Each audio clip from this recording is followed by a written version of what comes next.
Valley के नीचे धूल से ढका जीन धीरे धीरे उठकर अपना सिर रगड़ रहा था। मैं ठीक हूं, उसने ऊपर की ओर पुकारा, लेकिन जैसे ही उसने चारों ओर नजर दौड़ाई, उसके चेहरे का रंग उड़ गया। प्राचीन पत्थरों के बीच से एक वीरान हवा सीटी बजाते हुए गुजर रही थी और साथ ही अपने साथ हड्डियों की एक पतली धूल उड़ाती चली जा रही थी। ये शहर मरा हुआ था, पूरी तरह से ठहरा हुआ, जैसे समय ने यहां सांस लेना छोड़ दिया हो। यह स्थान अशुभ है, फिट्जविलियम ने गंभीरता से कहा।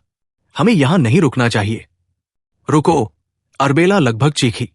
उसकी आंखें चमक उठीं। एक साफ सुथरा, सुव्यवस्थित नगर जैसे रोमन बनाते थे। यही तो था समुद्री डाकुओं का स्वर्ग।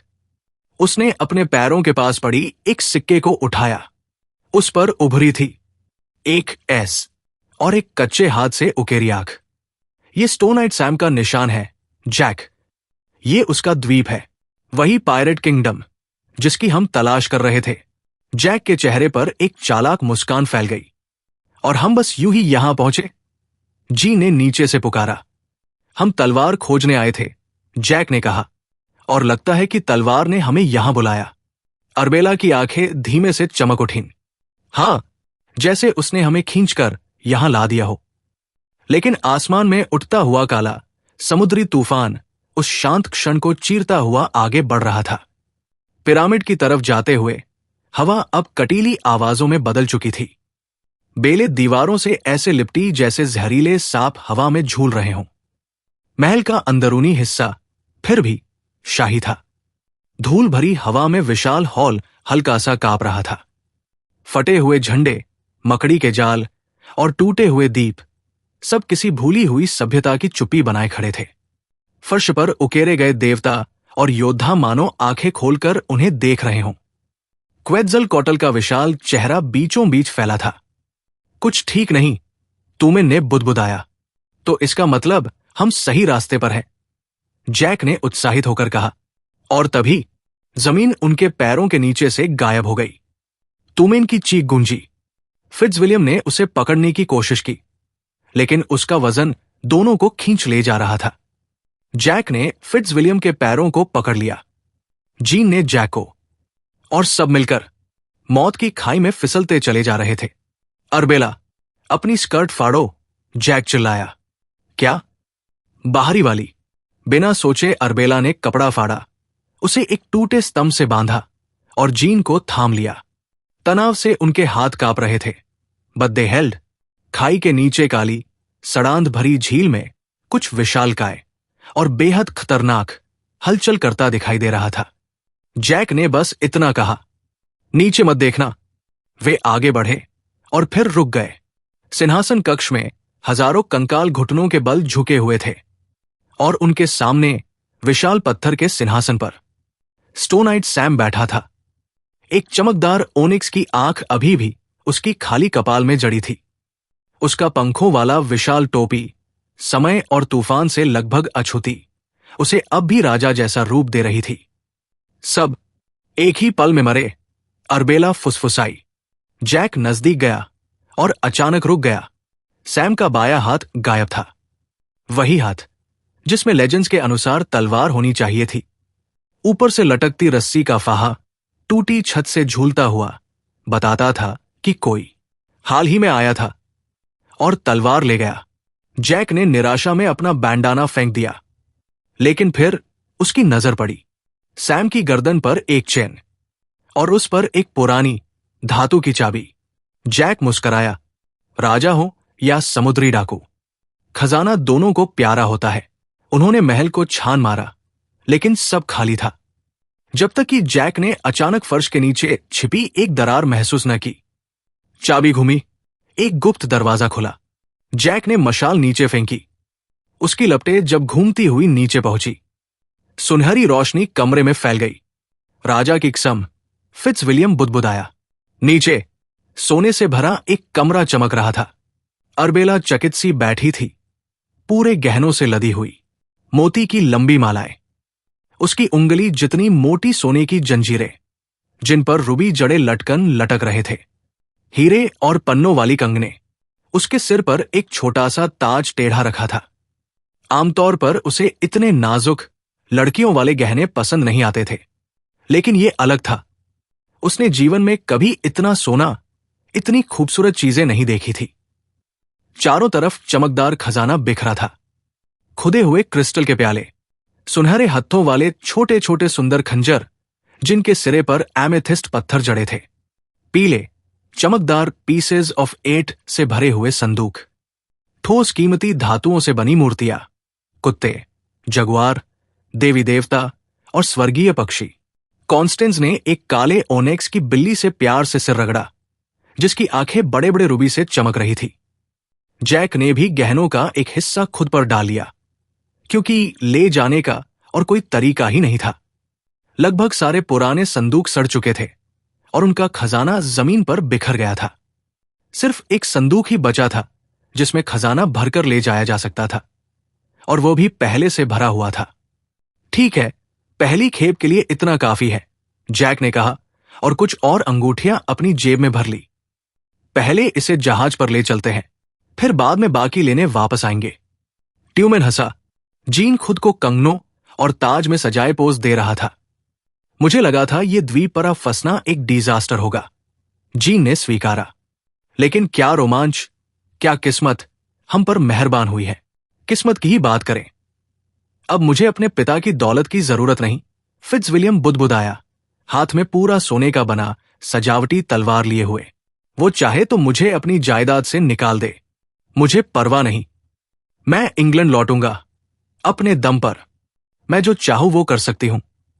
अरबेला ने सपनों में कहा, मैं अपनी खुद की सराय खरीद सकती हूं, या शायद एक बड़ा सा एस्टेट और आराम की जिंदगी जी सकूं। मैं तो सबसे पहले नए कपड़े लूंगा, जीन बोला, और शायद अपना खुद का जहाज भी। और घोड़ा, ट्यूमेन ने जोड़ा। अब रुको जरा, जैक बीच में बोला, हम इस खजाने का इस्तेमाल सिर्फ एक काम के लिए करेंगे। हमारा महान लक्ष्य कोर्टेस की तलवार ढूंढना। फिट्जविलियम और अरबेला धीरे धीरे याद करने लगे कि वे असल में क्यों आए थे। ये तलवार इतनी खास क्यों है? ट्यूमेन ने पूछा।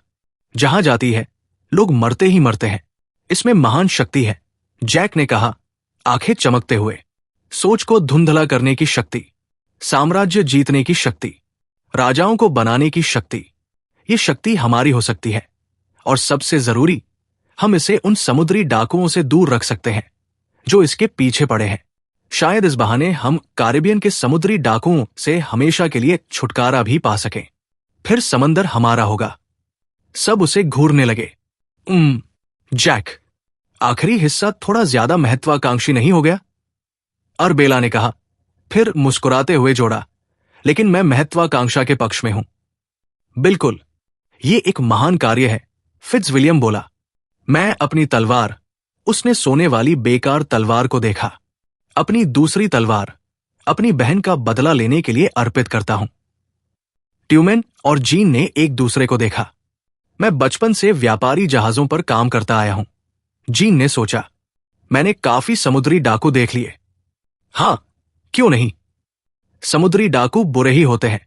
फिर आंखें चमकाकर बोला, लेकिन साम्राज्य और शक्ति वाला हिस्सा मुझे भी पसंद आया। केले ढोने से तो अच्छा है। ट्यूमेन ने कंधे उचकाए। तो फिर तय रहा, चलो बानकल की ओर, जैक बोला। सब कुछ सही जगह पर बैठ रहा था। म्यान, खजाना, तलवार के सुराग, और अब एक वफादार दल। वे महल से बाहर एक अजीब सी जुलूस की तरह निकले, सब गहनों से लदे हुए, हाथों में और भी गहने उठाए। तेज हवा अब इतनी नहीं चुभ रही थी, बस खजाने के वजन के साथ चलना मुश्किल था।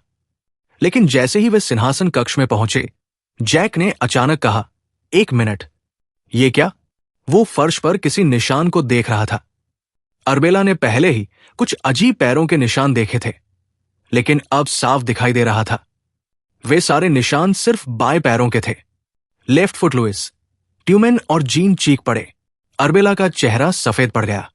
तभी ऊपर से गड़गड़ाहट हुई। छत का हिस्सा टूट कर गिरा। बारिश का पानी जोर से अंदर घुस आया। कॉन्स्टेंस बुरी तरह फुफकारने लगी। जैक ने कहा, मैं तो जा रहा हूं बानकल पर। तुम लोग चाहे तो इन खंडहरों में कंकालों के साथ रहो। कैप्टन टॉरेंस, तुम किस बारे में? फिट्जविलियम बोल ही रहा था कि उसकी नजर पीछे गई। पीछे एक विशाल, पागल सी आंखों वाला, बेहद क्रोधित आदमी खड़ा था। बानकल की ओर, अरबेला चिल्लाई। वे सब खजाने की पेटी उठाकर भागे और टॉरेंस उनके पीछे पीछे।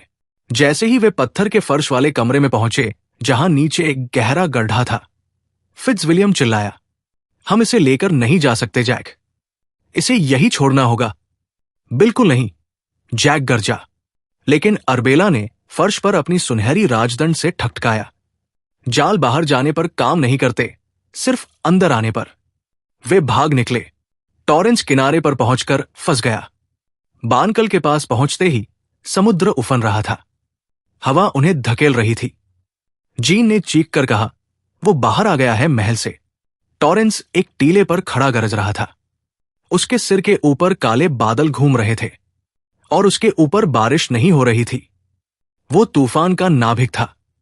तूफान उसी से निकल रहा था। म्यान वापस दे दो, नहीं तो परिणाम भुगतो, वो गरजा। टॉरेंस क्रोध से भरा तूफान खड़ा किए हुए आगे बढ़ा। हवा, बारिश, ओले सब उनकी तरफ फेंक रहा था। बिजली उसके शरीर पर चमक रही थी। जैक ने केवल अपनी टोपी उतारी जिसमें पानी भरा था और वो पानी टॉरेंस पर फेंक दिया।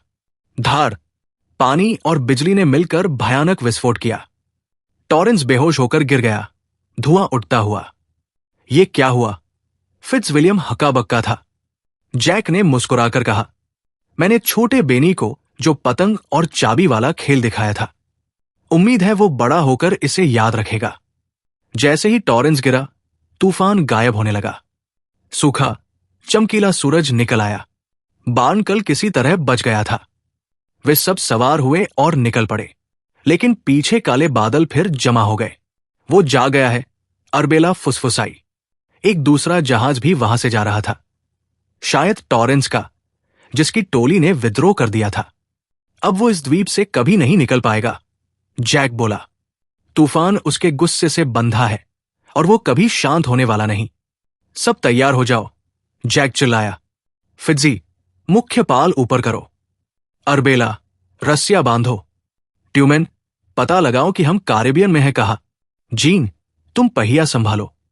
किधर चले, जैक? जीन ने पूछा। लेफ्ट फुट लुइस के पीछे, जैक बोला और अपनी टोपी ठीक करते हुए जोड़ा। और हां, अब से याद रखना, मेरा नाम है कैप्टन जैक स्पैरो। बानकल आगे बढ़ता गया। दल पहले से ज्यादा दृढ़ था। तलवार उन्हें शक्ति, आजादी और सुरक्षा देगी, क्योंकि तब वो डेवी जोन्स के हाथों में नहीं जाएगी। हम एंटीगुआ के पास के बंदरगाह की ओर बढ़ रहे हैं ताकि सामान भर सकें। खजाने, सुरागों और साहस के साथ हम तलवार के बेहद करीब पहुंच चुके हैं।